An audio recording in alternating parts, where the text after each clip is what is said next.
Hey everyone, my name is Anomi. I am a cinematic photographer based in San Francisco.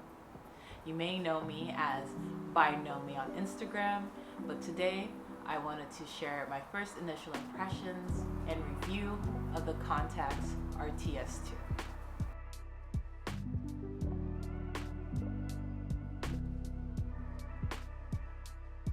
Became familiar with the Contax family through the most popularized model, the Contax T2, and I really wanted to find an SLR that was within the Contax family, but something that I could upgrade from my Pentax K1000. So I came across the Contax 137 MD Quartz, which is a predecessor to the RTS series. But when I had purchased that, basically camera was a dud, but it did come with a 1.7 Carl Zeiss lens at 50 millimeters. I know the 1.4 is all the rage, but I think 1.7 is good enough for me. So when I had purchased the camera and I had the lens, I was trying to shop around for the camera body to make sure I could properly use the lens. So I was able to come across the RTS II a couple months ago, and I have been putting this camera to the test through photo walks, a photo shoot with my best friend, and just simple walks around the city. So I kind of want to give some feedback on this camera. So a couple months ago, I was able to find an RTS II body and put that Carl Zeiss lens to use. I went on a little photo walk around my neighborhood. I had a roll of Kodak Gold 200 in my camera, and I also brought along my light meter just to double check the in-camera sensor and meter and compare it to the handheld light meter I had. So these photos I took were very sharp and punchy and really speaks to my style. And yeah, here's some of those photos here.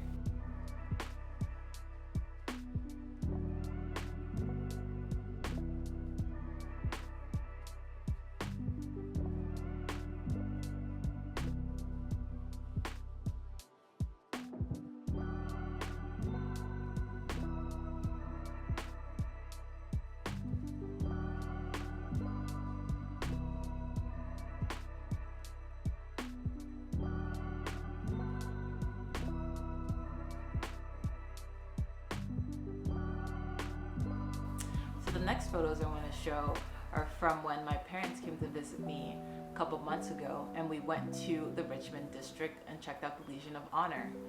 This was my first time going into the museum and my parents' first time as well, so I was sure to bring my camera, and I had a roll of Kodak Gold 200. With that, I also brought my light meter just to kind of check like what would the lighting be in there. I didn't rely too much on the camera sensor because I did have to change the ISO on the gold film. I raised it up to 400 because I knew it was low light in there. So in doing that, I was able to grab a lot of nice photos. I had a lot of punchy reds and yellows due to the Kodak Gold film stock.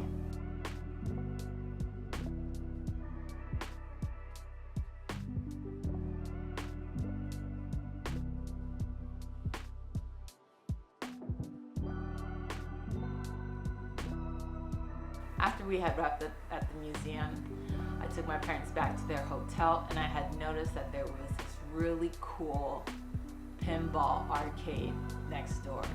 So I still had a couple frames left in the roll I had shot earlier that day. So I took photos within this arcade. And again, because I had raised it up to 400, you can see the colors are very punchy. You can see a lot of the reds again and the yellows, and just give it a really good cinematic vibe.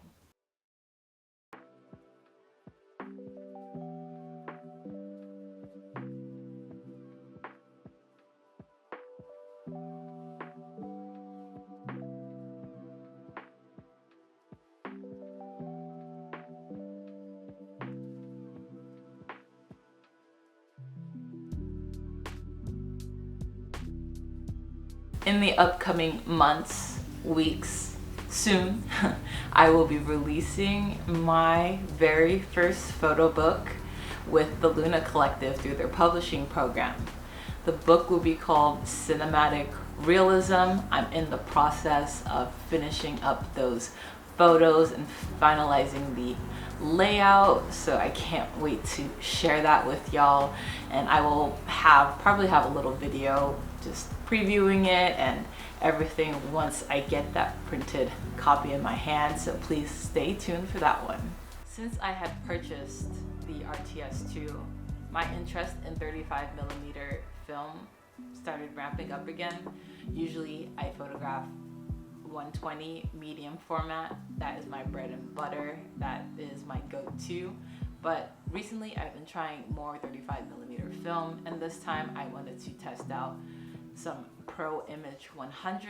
So a week or so ago, I went down to the Mission during 420, and I had my camera on me, and I wanted to actually check out a record store that I frequent in the Mission, but I had saw like a classic car come up, and I was like, oh my gosh, must shoot. So good, I had my camera on me, and then as I turned onto Mission, I saw the street was blocked off, and there was a whole entire car show on 420. So I saw this really awesome, gorgeous, golden Chevy Impala. It was magnificent, and those were my favorite photos of the roll of the Pro Image 100. So I just want to show you a couple photos that I took during that day.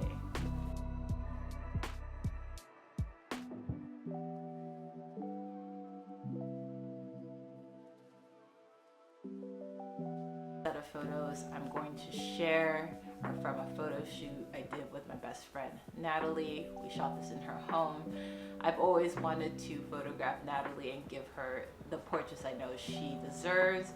We tried multiple times as I had first gotten into film photography, and it just didn't work out. My developing process was not good.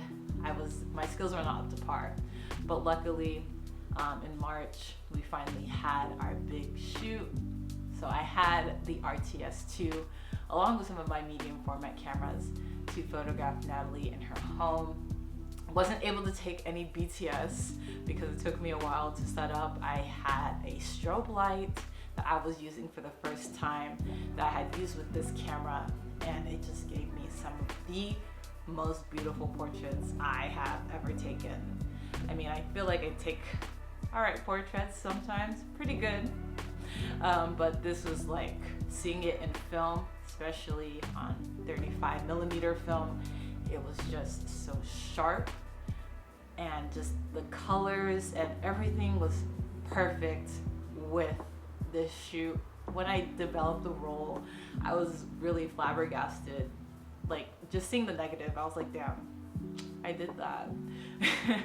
Yeah, I'm so excited to share these photos. Again, one of my favorite portraits to date.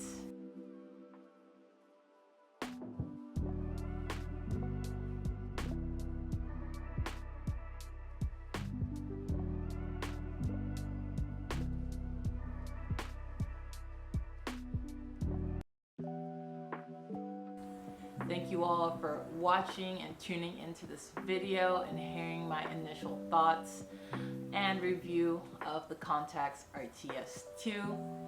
I totally love this camera. It made me fall in love again with 35mm film. It gives me the sharpness that I look for in my medium format cameras, and it's just a great run and gun camera to have. I especially love the shutter sound. Great sound. If you like what you saw, if you have any comments and want to discuss, please leave them down below.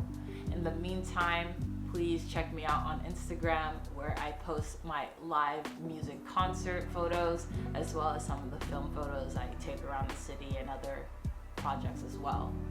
Thank you so much for watching, and I'll catch you guys on the next one. If you know, you know. I just love the aperture. Not aperture, the shutter. my gosh, wait. Like, it's quick.